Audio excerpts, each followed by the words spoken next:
안녕하세요. 지극히 평범한 시민 지평씨입니다.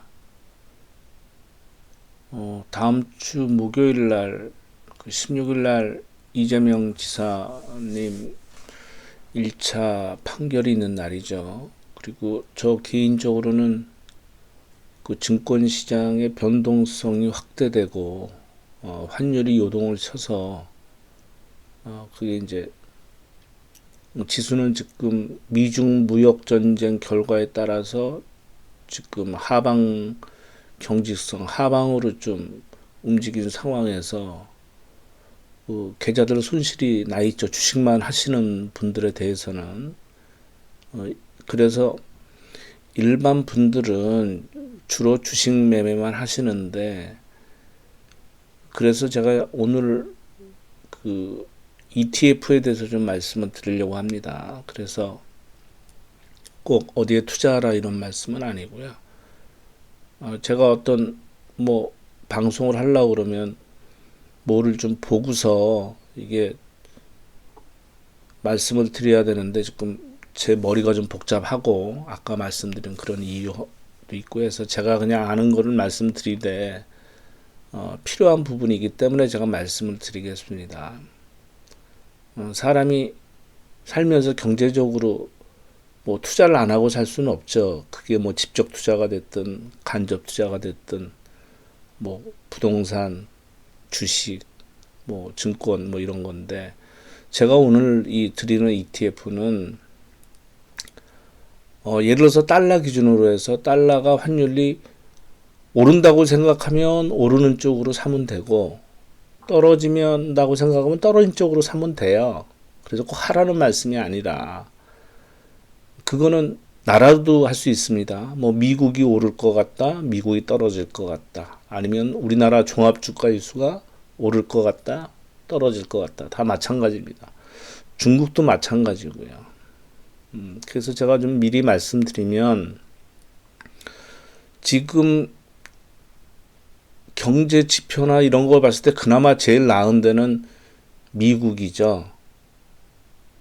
그러나 그 내면에는 돈을 풀어서 미국식으로 지금 끌고 가서 그런데 그 후유증이 안 나올래 안 나올 수가 없습니다. 그래서 지금 중국을 때려잡는 거고, 어쨌건 간에 세계 경기는 내년 들어서면 저는 침체까지는 아니더라도 둔화로 간다고 봅니다. 잘못하면 둔화에서 침체로 가게 되면 그거를 방어해야 되지 않습니까? 그러려면 아까 말씀드린 대로 인버스 빠지는 쪽에 걸든, 그거는 뭐 달러가 오르는 쪽에 걸든 떨어지는 쪽에 걸든, 그거는 각자의 판단과 책임하에 하는데, 이걸 어떻게 하는지 몰라서 못 하시는 분도 있을 수가 있잖아요. 달러 어디 가서 사지? 은행 가서 사나? 뭐 이렇게 좀 불편하고 여러 가지 그 수수료도 비싼 면이 있으니까 제가 그 부분에 대해서 말씀을 드리겠습니다.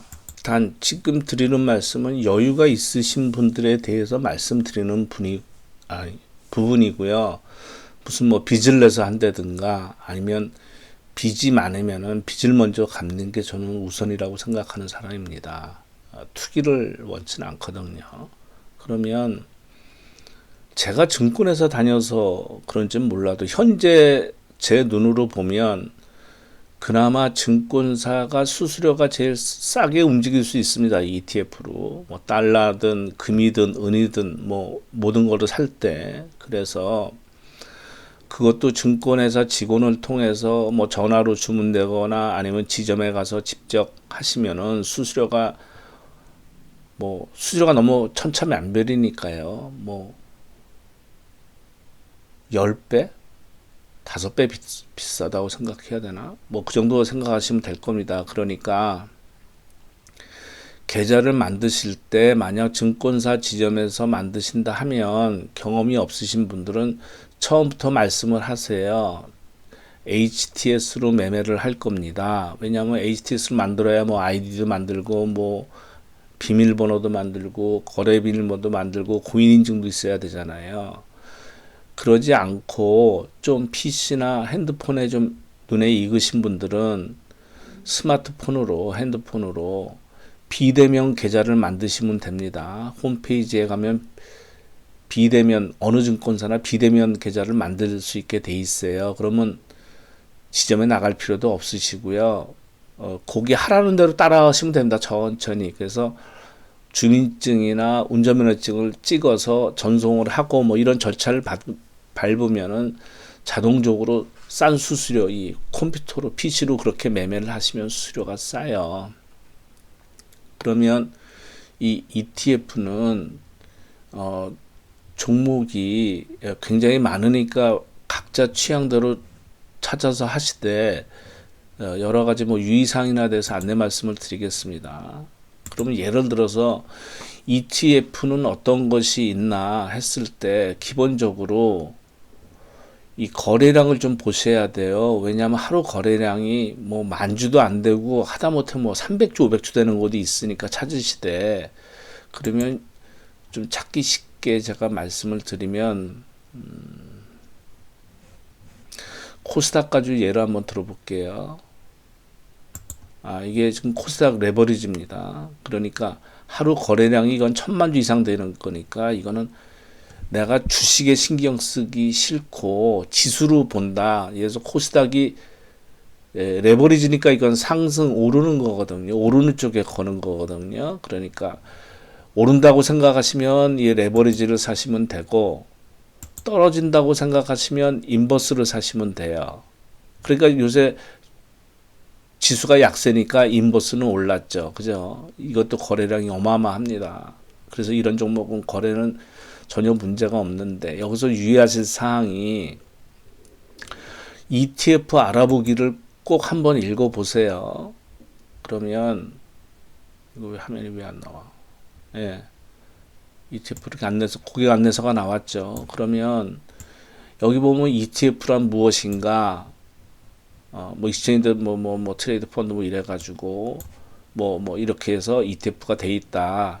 뭐 ETF는 인덱스 펀드라고 뭐 이렇게 해서 설명들이 나와 있죠. 그 중에서 이제 말씀을 드리면 H라고 붙으면은 이게 환을 얘기한다. 환 해지가 됐다고 보시면 돼요. 그리고 뭐 이렇게 쭉 나와 있습니다. 그래서 국내도 있고 해외도 있고 무슨 뭐 ETF 종류, 과세 부분, 이거는 복잡하니까 이제 설명을 저도 헷갈려요. 그러니까 한번 쭉 읽어보시고, 뭐 유의사항도 쭉 있습니다. 그래서 이런 거를 먼저 한번 쭉 읽어보세요. 그 다음에 이 종목 분석을 꼭 보십시오. 꼭 보세요. 종목 분석을. 이거를 보시면 여기 보시면 이게 코덱스 200을 기준으로 한 인버스 2란 말이죠. 이건 곱하기 2입니다. 2x죠. 2배짜리입니다. 그러니까 종합주가 지수가 인버스니까 하방 쪽이잖아요. 마이너스 1%다 그러면 거의 2%가 움직인다는 얘기거든요. 2%가 오른다는 얘기죠. 만약 빠질 경우에는 이건 하방이니까. 그러니까 그렇게 보시면 되고, 1배짜리가 있고 2배짜리가 있는 거예요. 종합주가지수를 추정하되. 그러니까 이건 코덱스 200이니까 이건 그냥 종합주가지수죠. 코스닥이 아니라 이제 코스피죠, 이거는. 그 다음에 보셔야 될 게 이게 총 발행 주식수가 몇 주인지. 그럼 이건 7,640만 주입니다. 근데 이게 거래량이 늘어나면 자기들이 이거 발행 주식수를 조절할 수가 있어요. 어디서? 이 운영사가. 삼성 자산운용이라고 있죠. 그러면 보통 코덱스가 붙으면 삼성에서 운영하는 겁니다. 왜냐하면 증권사에서 자산운용사에서 하게 돼 있기 때문에. 그 다음에 중요한 얘기가 아까 말씀드린 대로 나와 있죠. 코스피 200 지수의 일별 수익률의 그러니까 빠지는 거죠. 빠지는 하방 쪽에 2배수 수익률을 추적한다고 돼 있죠. 그러니까 이거를 꼭 보셔야 돼요. 그 종목명 보실 때 2배입니다. 이거는. 그러면 코스피나 코스닥이나 1배짜리가 있고 2배짜리가 있어요. 그러니까 레버리지가 붙으면 보통 2배입니다. 그리고 인버스에 2가 붙으면 2배고요. 3이 붙으면 3배입니다. 근데 우리나라는 없고 우리나라 시장에 지금 3배는 없어요. 제가 알기로. 그러니까 2배인데, 그러면 여기서 이제 종목을 보면 이제 너무 많아서 제가 이제 다는 설명 못 드리니까 드릴 수가 없으니까 여기 요 표시를 누르시면 돋보기 표시를 누르면 ETF 종목 코드가 나오죠. 쭉 나옵니다. 이거 한 몇백 개 되죠. 몇백 개. 그죠? 그러니까 이 중에서 고르시되 아까 말씀드린 대로 거래량하고 그걸 이 종목 분석을 보셔야 돼요. 그러니까 레버리지면은 오르는 쪽이고 인버스는 빠지는 쪽입니다. 그러면 요새 그 달러를 한번 보겠습니다. 이게 지금 우리 원달러 환율 일봉인데요. 매일매일 나와 있는 모양이죠. 그래서 이 밴드에서 움직이면 관계가 없어요. 왔다 갔다 왔다 갔다 요 밴드가 1년 동안 해서 보통 우리가 뭐 한 1110에서 1150으로 왔다 갔다 했는데 지금 1177원 이걸 뚫어버렸단 말이죠. 이거는 하방 쪽이든 상방 쪽이든 급작하게 움직이는 건 다 안 좋은 겁니다. 특히 환율이 오른다. 그러면 이거는 우리 원이 저평가됐다는 얘기잖아요. 그러니까 안 좋다는 얘기죠. 이거 누가 사고 팔고 하겠습니까? 이거 대기업들하고 외국인들이 거래하는 거 아니겠어요? 그러면 이게 주봉이고 이게 월봉이란 말입니다. 추세선을 제가 미리 그어놨는데 이걸 뚫어버렸단 말이죠. 21선도 뚫어버리면서 그러니까 이게 문제라는 거예요. 지금 이게 서프라임 때거든요. 이게 무슨 종합주가에서 움직이는 것도 아니고, 예? 하루에 뭐 10원이 움직이질 않나. 그러니까 예를 들어서 요게 미국 달러 선물 레버리지잖아요. 그러니까 아까 현재가에서 봤을 때 2배짜리지 않습니까? 곱하기 2죠. 왜냐하면 지수폭이 이렇게 많이 안 움직이니까. 그러니까 금요일 날 마이너스 0.45%잖아요. 이게 뭐냐면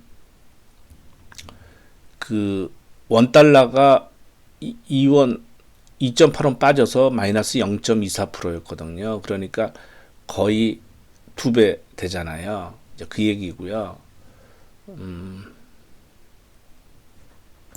그러니까 환율이 오른다고 생각하시면 여기다 투자하시면 되고, 만약 떨어진다고 생각하시면은 뭐로 하면 되겠습니까? 여기 나와 있죠. 미국 달러 선물 인버스 2x. 그러니까 이거는 2배죠.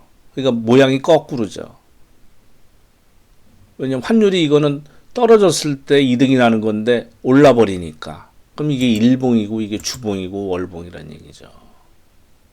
그러니까 제가 뭐 레버리지를 사세요, 인버스 사세요 이 말씀이 아니고 그거는 각자 본인의 판단과 책임을 하되 이런 게 있다는 얘기죠. 그럼 달러만 있냐? 그게 아니고 나라도 있다는 얘기죠. 지수도 있죠. 그러니까 일본도 있고 뭐 중국도 있고 차이나도 있는데 이게 한 배짜리가 있고 두 배짜리가 있고 어떤 상품은 두 배짜리가 없는 것도 있으니까 아까 보신 대로 그렇게 보시면 되고요. 그러니까 우리나라와 이제 미국 달러 뭐 이 말씀은 드렸죠. 그러면 제가 보통 보는 은은 그냥 은일 뿐이에요. 이거는 뭐 레버리지 인버스 이게 없는 거죠. 그러니까 H가 붙었으니까 아까 말한 대로 한 해지가 돼 있는 거고 지금 일봉으로 보면 이런 모습이고 주봉, 월봉 이렇게 돼 있는 거죠. 그러니까 제가 은 사라고 말씀드릴 때 어떤 사람들은 그러면 미국 경기가 나빠지면 무조건 무슨 광물이 오르냐 그건 아니죠. 이제 투자처를 찾게 돼 있죠.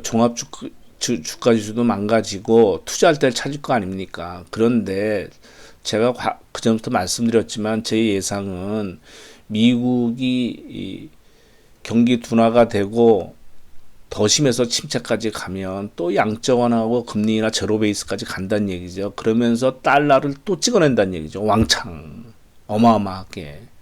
그랬을 때 그 돈이 일로 간다는 얘기죠. 물론 돈의 가치도 떨어지고 그 돈 뭐 어디다 쓸 겁니까? 그랬을 때 금하고 은이 많이 폭등할 수가 있고, 그랬을 때 저는 더 나간다 그러면 세계 단일화폐가 나올 수 있고 달러가 망가진다는 얘기죠. 망가뜨린다는 얘기죠. 기득권을 유지하면서. 그러니까 말씀드린 거는 ETF를 말씀드린 거고요. 그러니까 예를 들어서 우리나라 시장이 전체가 상승으로 갈 것이냐 떨어질 것이냐, 홀짝이죠. 홀짝을 맞추면 된다는 얘기입니다. 그래서 늘 하는 게 아니라 1년에 한두 번 정도 내가 보기에는 우리나라 지수가 오를 것 같다 그러면은 레버리지를 사면 되는 거고요. 빠질 것 같다 그러면 인버스를 사면 됩니다. 그것도 이제 종합주가 중에서 코스피가 있고 코스닥이 있으니까 그건 또 고르시면 되고, 그리고 또 코덱스는 아까 말씀드린 대로 삼성에서 운영하고 또 뭐 타이거도 있고 뭐 킨덱스도 있고, 그거는 운영하는 주체에 따라 다른데 이게 거래량이 많아서 제가 말씀드리고, 참고로 저는 삼성증권 아닙니다. 그래서 말씀드린 겁니다. 그래서 오늘은 각 나라의 종합주가지수가 오르냐 떨어지냐에 따라서 투자할 수도 있고, 또 달러도 가능하고 뭐 이런 거에 대해서 안내를 드린 겁니다. 예, 감사합니다.